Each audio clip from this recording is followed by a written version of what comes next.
Good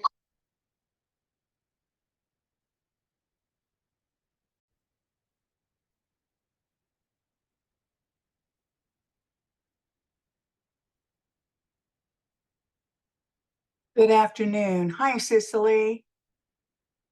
Laura, can you hear me okay? Just put yes in the chat box if everyone can hear me, if you'll put yes in the perfect. Thank you. Good afternoon, everyone. We're going to go ahead and get started. We still have a lot of people who are going to be joining over the next few minutes.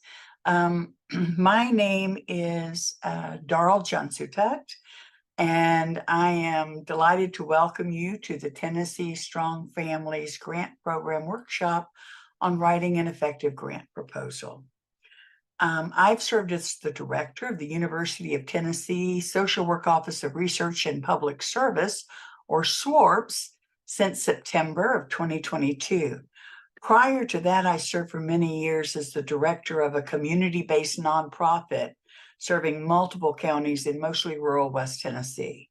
In both capacities, I've written my fair share of grants, and I look forward to sharing some of what I've learned with you today.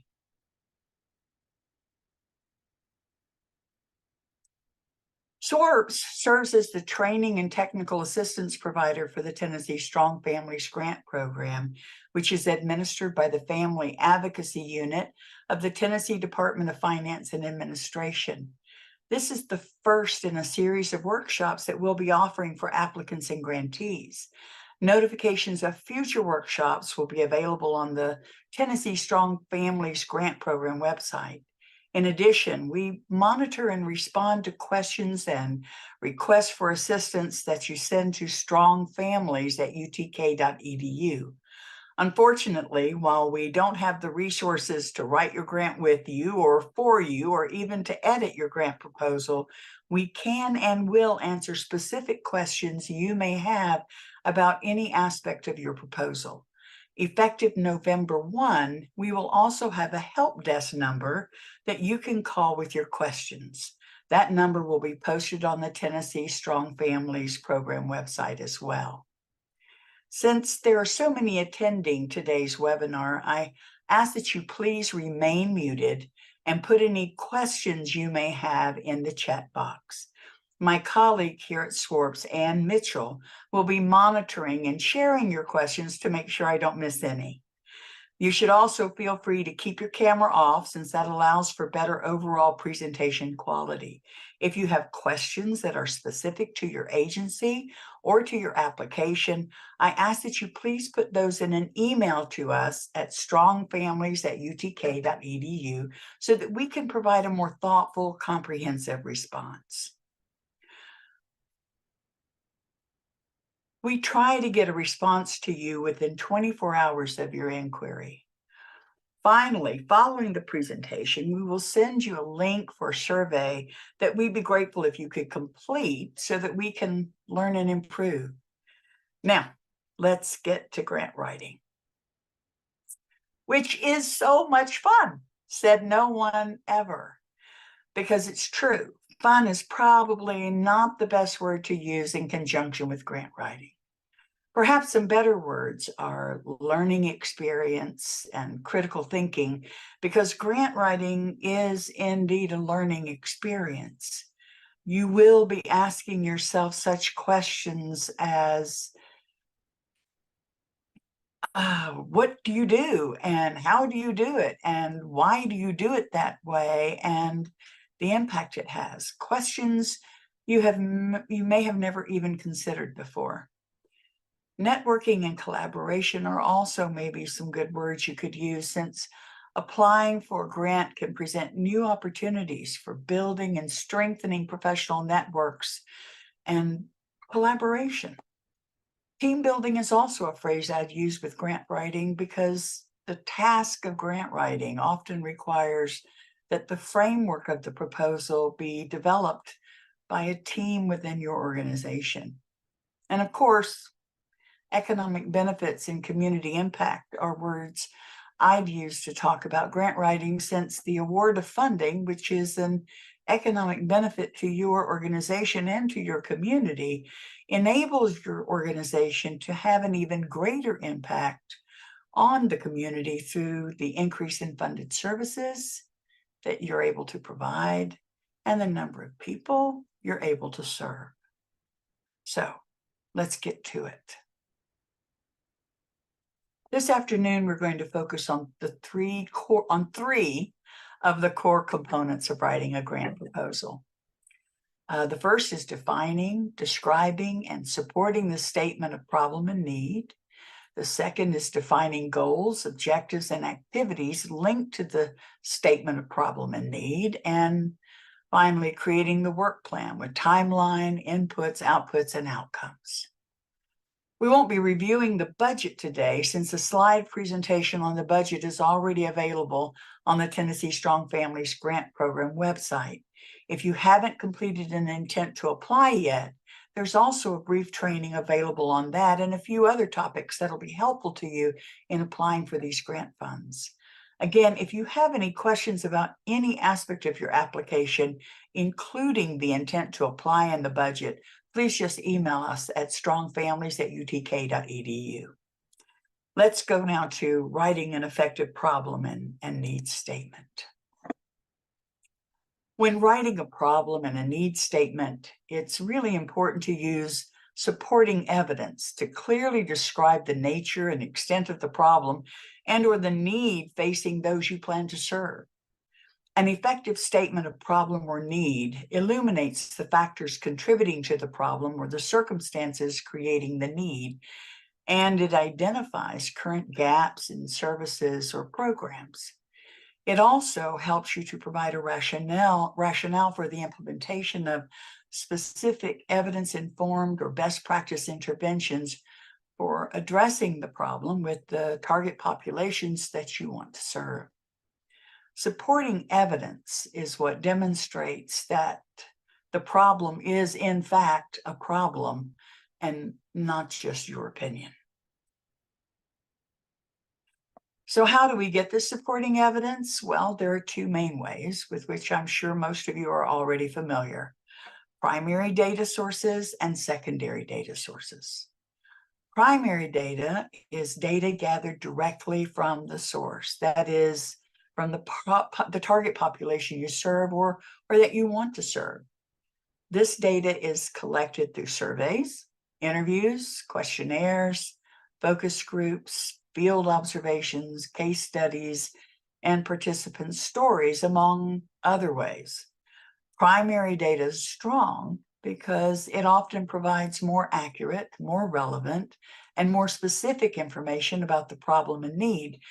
But it can also be more costly, more time-consuming, and more difficult to collect and analyze than secondary data. Secondary data refers to the information that has already been collected, processed, and published by someone else, and can include data from sources such as government publications, academic journals, various data sets, and online data, as well as clearinghouses for evidence-based programs. For your convenience, I've provided a few sources of secondary data and clearinghouses for evidence-based programs and practices that are relevant to maternal and child health. Just please keep in mind that this is by no means an exhaustive list. There are many, many, many more. So once you've gathered all the data that you can find about the problem or the need you want to address, then what? Next step, you analyze that data. Thank you. I'm just seeing something from Sean that the county health rankings and roadmaps offers links to metadata sources and offers evidence-based programs. Yes, thank you. Yes, as I said, there are many, many more. If others of you know of other sources, if you could put that in the chat for others who are on the website, that would be great. Thank you. Robert Wood Johnson Foundation also has county health rankings. Thank you. Yes, it will. The presentation will be available. The slides will be available for you to look through these links. So You're welcome. So as once you gathered your data, you can find out,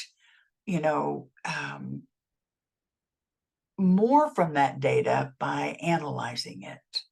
You need to review it and ask questions that will help you focus on sort of what the core issues are. Asking the right questions can help you organize your data into your statement of problem and need. And I've provided here for you some of the questions you might ask about your data. And again, these are not the only questions you can ask, but questions like what words or phrases stand out as compelling? And you might wonder why, you know, why is that important? Those compelling words and phrases could actually help you form the core points of your problem statement. Which data points are clearest, easiest for you to understand and for your reader to understand? Which are new or profound? Which data points provide extra information but maybe are not really that impactful? Maybe you don't need to use those. Where is more supporting data needed? Suppose you have 3 core points that you want to use to support your understanding, your explanation of a problem or a need, and you've got lots of information about 2 of those points, but you lack some on others. What images or pictures come to mind as the data is reviewed? This is data that you can use in your explanation of a problem that will help people see the problem more clearly, feel that problem in the way that you do, or the target population you're focused on does. How has the identified problem or need historically been addressed, particularly in your area, and by whom? What is currently being done to address this problem or need? What about in your area? Who's doing it? Can you collaborate with them? How? Who is the target population that will benefit from addressing this problem and need? Do they view the problem or need as a major concern? How do you know? What challenges will have to be overcome to address this problem or need? What strengths in your organization or your community can be leveraged to address the problem or need? And how can you affect change in addressing this problem and need? And if you're successful in affecting that change, what will that look like for the target population? Your thoughtful, thorough answers to these questions will help you identify the root cause of the problem or need that you'd like to address.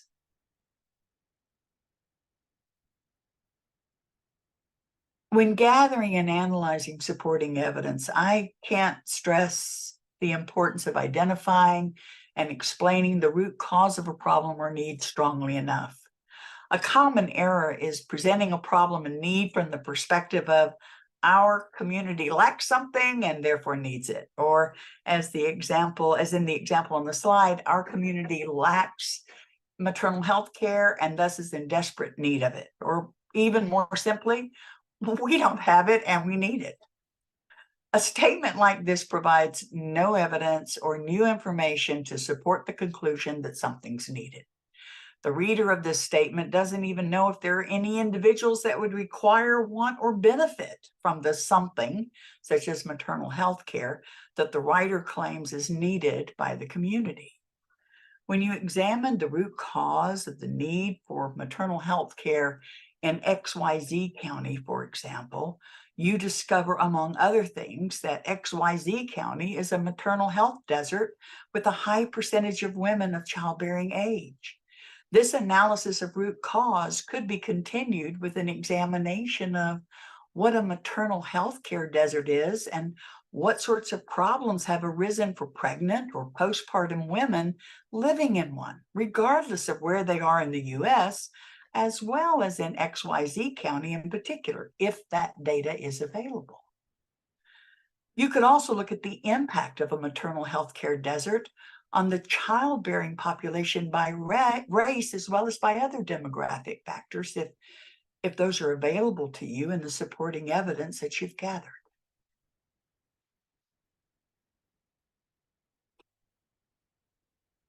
In addition to stressing the importance of analyzing your supporting evidence to identify the root cause of the problem or need that you'd like to address, I'd also like to take a brief moment or just one brief moment to stress the importance of a couple of other critical components of the grant writing process.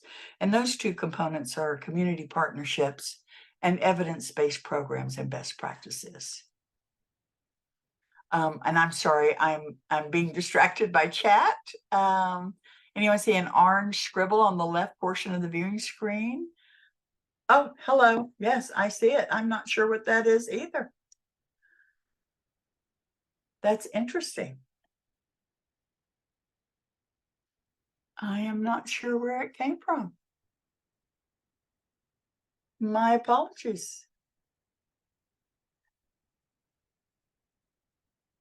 It just appeared. Interesting. And if you'll give me 1 second, I'll see if there's something I can do about it. It looks like it's, there we go. It's gone. Okay. Not quite sure what happened, everyone. I didn't do anything to change it. It just decided to disappear. So let me restate that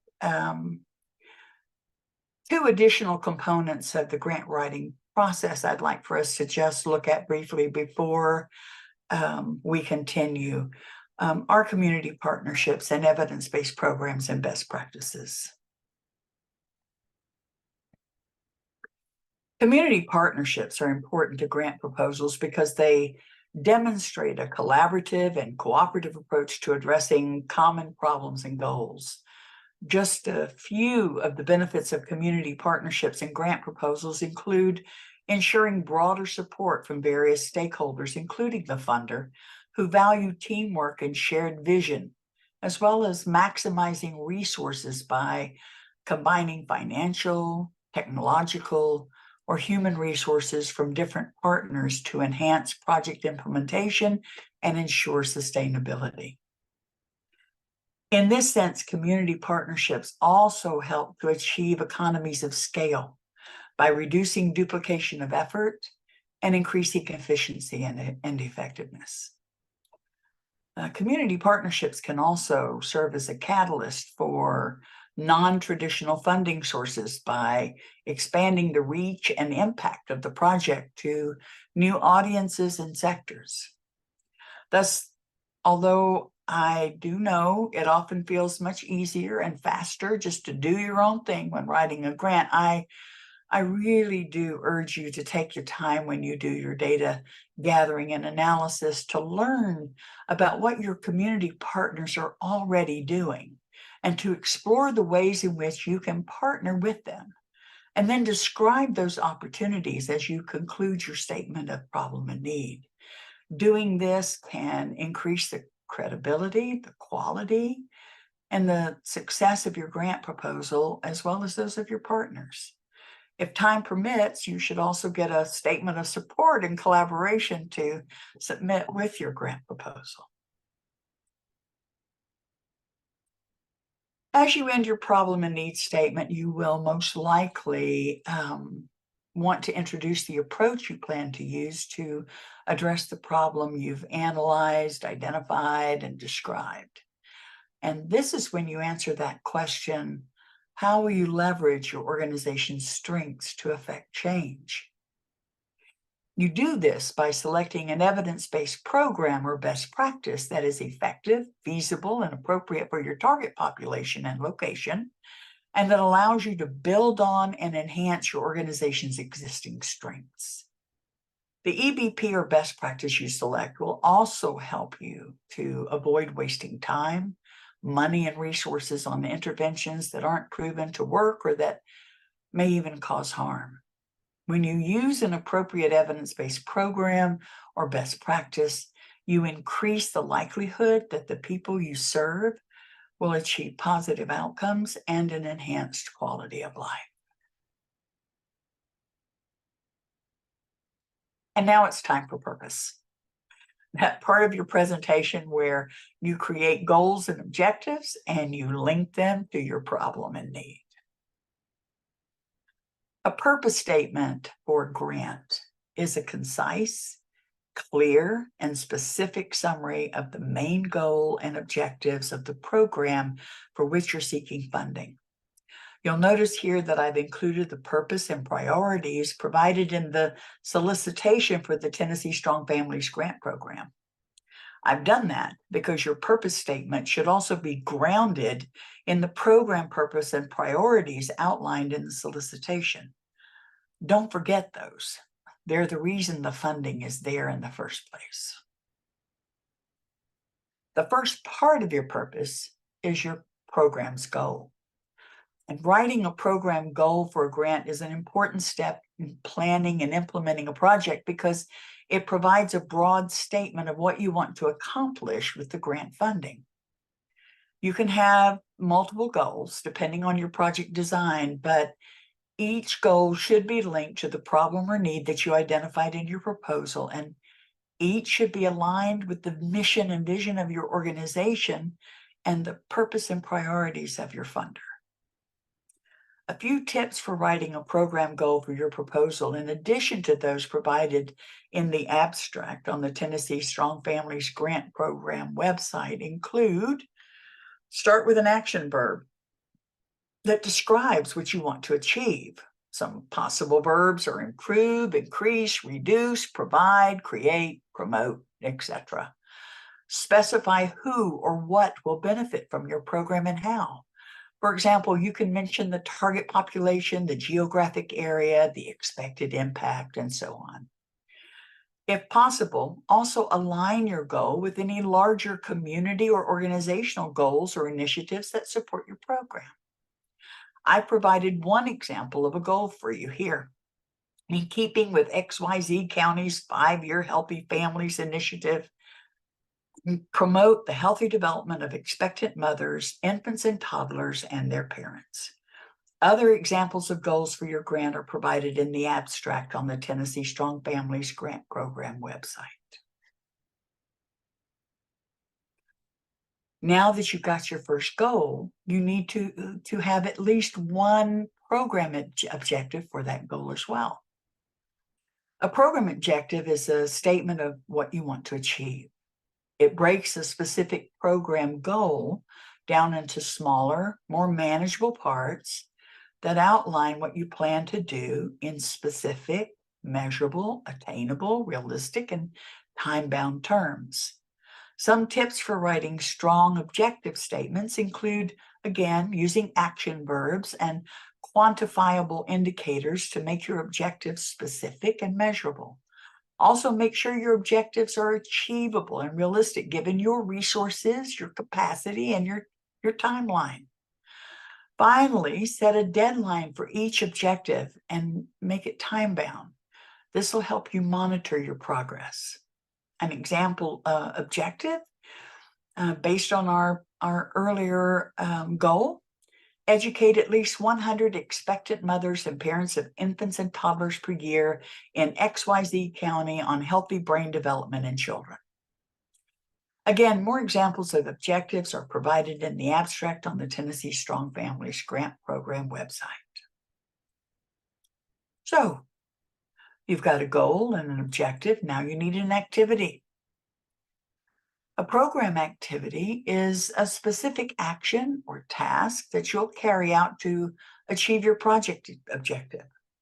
For example, if your objective is to educate at least 100 expectant mothers and parents of infants and toddlers per year in XYZ County on healthy brain development, then one of your activities might be to hold interactive information sessions at local libraries, early child care centers, and clinics. This is simple, straightforward. And as with goals and objectives, examples of other similarly worded activities are provided in the abstract on the Tennessee Strong Families Grant Program website. And this is really all you need.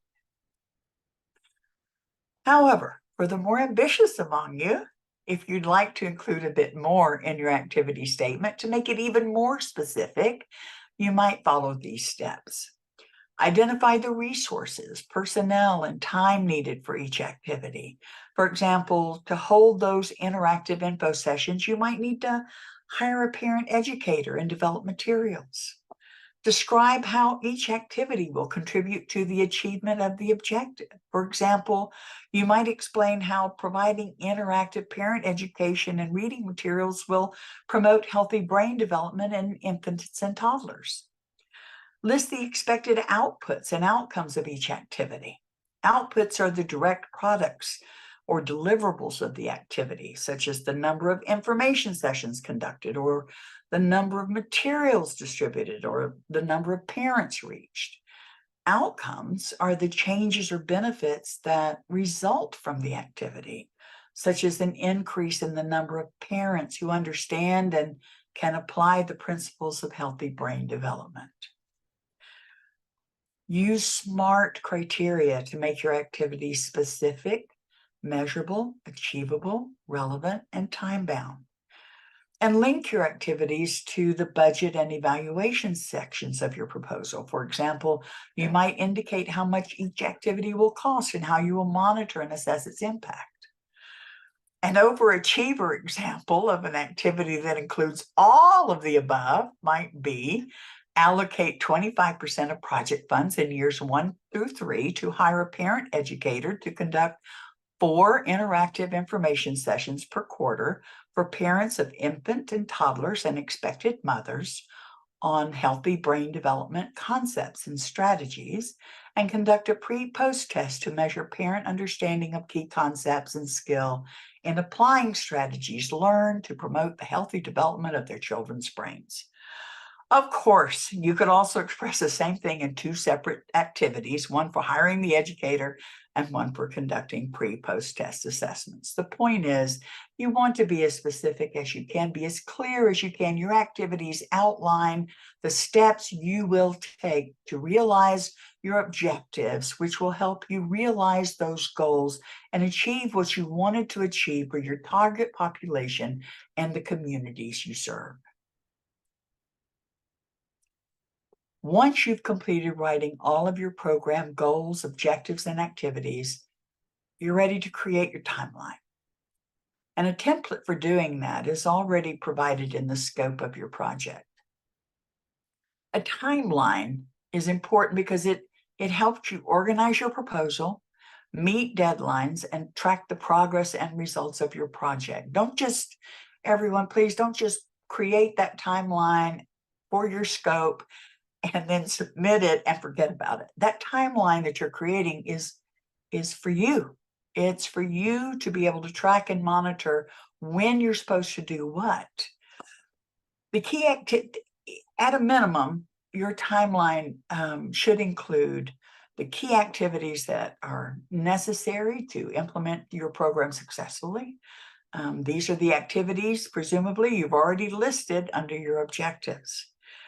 And it should also include the person or entity responsible for carrying out each activity. This can be an individual, a team, a partner organization, a contractor, and so on. You should also specify their role and contribution to the project. The end dates for each activity. These can be expressed, for example, as a specific date, the end of a specific month, in a particular year, or the end of a specific quarter in a specific year, depending on the duration and level of detail of your project. Some activities could be ongoing throughout the grant period. Once you've completed your timeline, you're ready for your work plan or logic model, which serves as a roadmap showing the relationship between your program's goals, objectives, and activities, and your inputs, outputs, and intended outcomes. Program inputs and outputs are the data that a program receives and produces during its implementation. Inputs include the resources, contributions, and investments that go into a program. And questions have been provided in your scope to help you identify these. Outputs are the activities, the services, events, and products that reach the the program's target population. Your scope also has a section that will help you identify these. Outcomes are the results or changes experienced by the target population that tie back to the program's goals and objectives. For example, in our Healthy Children, Parents, and Families program, the one that we've created a goal, objective, and activity for, one input could be the number of parent educators currently on staff, if any, or the number of staff certified to train Tennessee's Building Strong Brains curriculum. The output could be the number of training sessions offered or the number of parents trained. The short-term outcome, as measured in a pre-post test, could be the depth of the user's understanding of key healthy brain development concepts and the level of skill they've gained in applying those concepts to activities designed to promote healthy brain development in their own children. And a longer-term outcome might be how they feel their children have benefited as a result, their children's enhanced well-being. Generally, outcomes should be used to assess the effectiveness of the project and to determine if program goals are being met. The Family Advocacy Unit has identified a minimum of 4 core outcomes for all grantees. And those include enhanced family and or child well-being, increased knowledge about available perinatal services, increased accessibility to resources and services, and participant satisfaction with the services received. The Family Advocacy Unit has also provided a template for a client outcome survey that you can use to assess the extent to which those you serve feel they've experienced these outcomes. We'll talk about more approaches for administering these surveys once you've submitted your application. The workshop to come. And before we end today, I'd like to spend a moment on data collection for tracking progress and reporting. To report on your progress in achieving your goals and objectives, you'll need to collect data on project activities, outputs, and outcomes. You should think about how you're doing this now. Will your current documentation and data collection methods be sufficient to meet the tracking and reporting needs for this project? Do you need to think about doing something different? The questions you see here are questions that you must answer in your narrative for your scope of service. Because the type of data collection system you may need to use will depend on your project and your available resources, I won't be covering this topic here. However, we will be holding future workshops on implementing and documenting services that will provide general best practice information. In the meantime, if you have specific questions about this that you'd like to ask before submitting your grant application, please do send those to strongfamilies@utk.edu. And now I'm going to stop for a moment to see if there are any questions.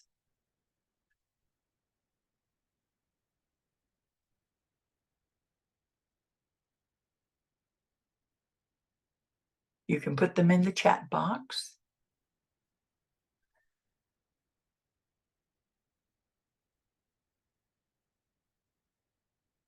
I've also allowed you to unmute yourself if you'd like to just ask it. Professor, how much of a citation do you need?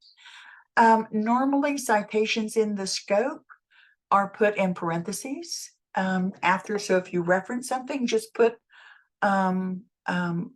in parentheses sort of where you got that.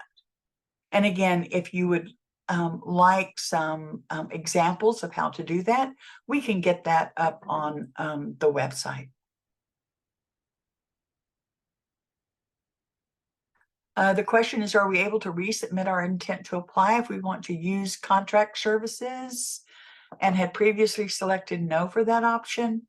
That would be a Family Advocacy Unit question. And I think Rachel is on. I'm not sure, Rachel, if you want to chime in here. I can answer that. Yes, you may resubmit the intent to apply. There might be numerous reasons why you might need to do that. There may have been a mistake or two with your first one that you submitted, so that is completely okay for you to submit a second. What we will do whenever we look at all of the intent to applies is we will take your most recent submission unless you notify us to do otherwise.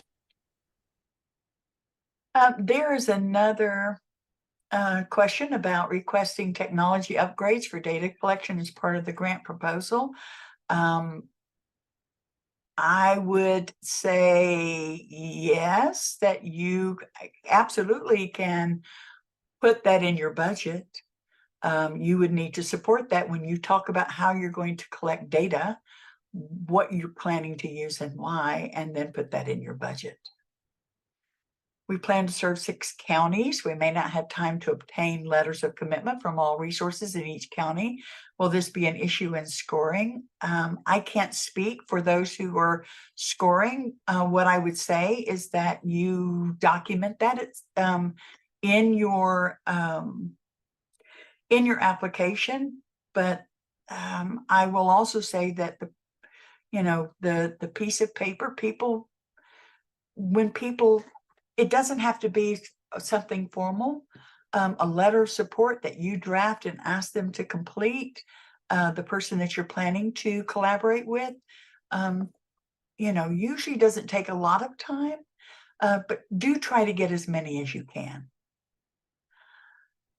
I have had conflicting responses on whether or not we need full SAM.gov registration or just unique ID. Full registration takes up to 10 days. Jennifer, to get a unique ID, you do not have to do a full registration. However, unless I'm mistaken, I believe the intent to request your SAM with the date that your SAM registration expires, which means you do have to register for SAM.gov. Darrell, I can clarify Thank you, that. Rachel. Yes, Yeah, thank I you. apologize. So a SAM is not required. So you Good. do not have to register for a SAM. In one of the training videos, it speaks to that, but it's easily missed, and I apologize. If you do not have a SAM expiration date, then you can actually enter any date in that box on the intent to apply. We just did not have the option to not make it mandatory. So we apologize for any inconvenience, but it is not required. So you're not obligated to register for a SAM if you have no other need for one. Thank you very much. That is very helpful, because that was originally, Rachel, I will say, my understanding based on sort of the changes that were made in 2021. You didn't have to register to get a unique ID, but then on the intent to apply, it asked for both. So thank you for clarifying.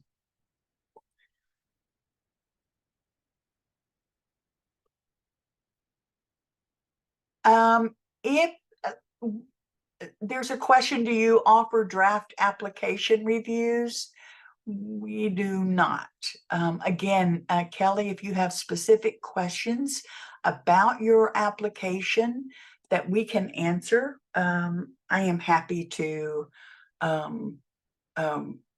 provide a response to that. Would love to be able to do a review, but we just simply do not have the resources for that. But we can answer questions and provide some examples. The intent to apply is due on November 1. Thank you, Rachel. Already answered. And for proof of membership or certification, that might be membership in a national organization. Let's say that you were requesting, I don't know, community-based doulas, and you're a member of an organization that provides that, or you're a member of the Tennessee, I can't remember, the Perinatal Association for Tennessee. Yes, things that are relevant to your grant. I hope that answers your question, Riley. The need for a cost allocation plan and the difference between that and a budget. The cost allocation plan, if you are a nonprofit, Your cost allocation plan shows how you allocate the administrative cost across different funding sources. So if you have multiple funding sources, let's say you have grants from 5 different funders, obviously your program costs for a specific grant are going to be charged to that grant, but you may be sharing, you may have 50% of a full-time staff member on one grant and 50% on another grant. Your administrative costs also are going to be shared across those different programs. Your cost allocation plan helps to look at how you are allocating cost of administering your programs across the grants that you have. And that's different from a budget, and you need to have one that is approved. And again, if you have specific questions about a cost allocation, if you don't have a cost allocation plan and you have more specific questions about that, we can provide some information on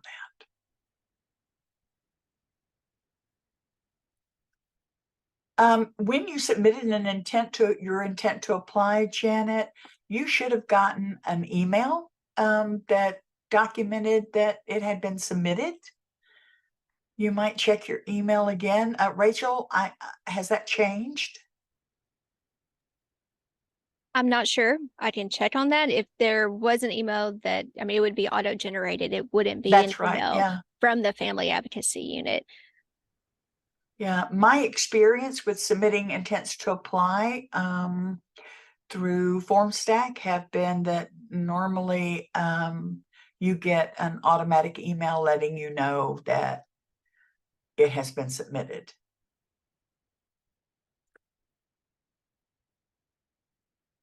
How and where do we find our state vendor ID number?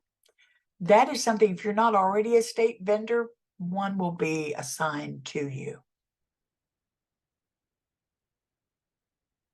Are admin and overhead costs allowed? I'm seeing this from Fiorella. Administrative costs are allowed, and the minimum is, if I'm remembering correctly, 10%.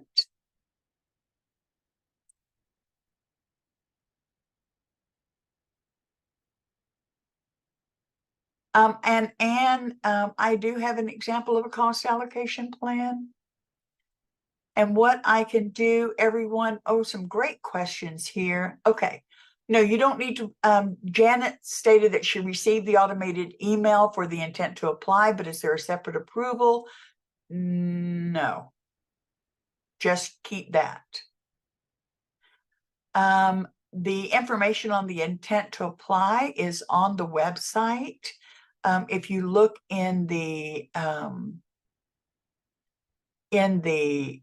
solicitation where it says apply here, click on that, and I believe it is also, I'm trying to remember, it may be in the scope, but it's definitely, if you click on the area where you get information about the solicitation, and then you click where it says apply, Brenda, and this is for Brenda Barker, you should see, you need to do an intent to apply by a certain date. That can also be found, Darrell, on page 5 of the solicitation. There's a link to the intent to Perfect. apply. It should Yes. pop up as Thank you. blue for everyone. Thank you. For an indirect cost rate, so you don't, as far as I know, you don't have to have an approval letter unless it's higher than the de minimis rate.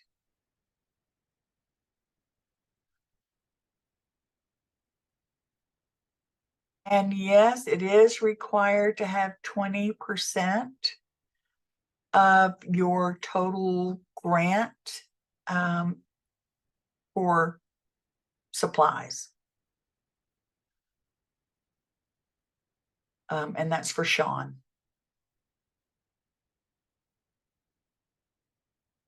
And Katie, you are so welcome.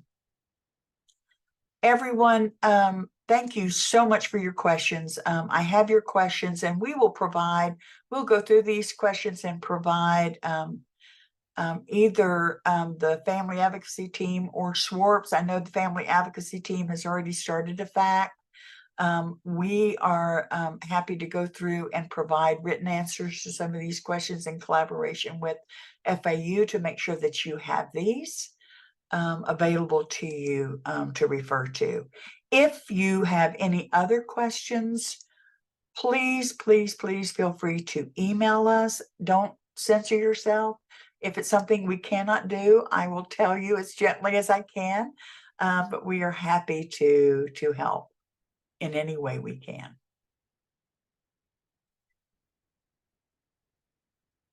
I want to thank you all very much for coming today.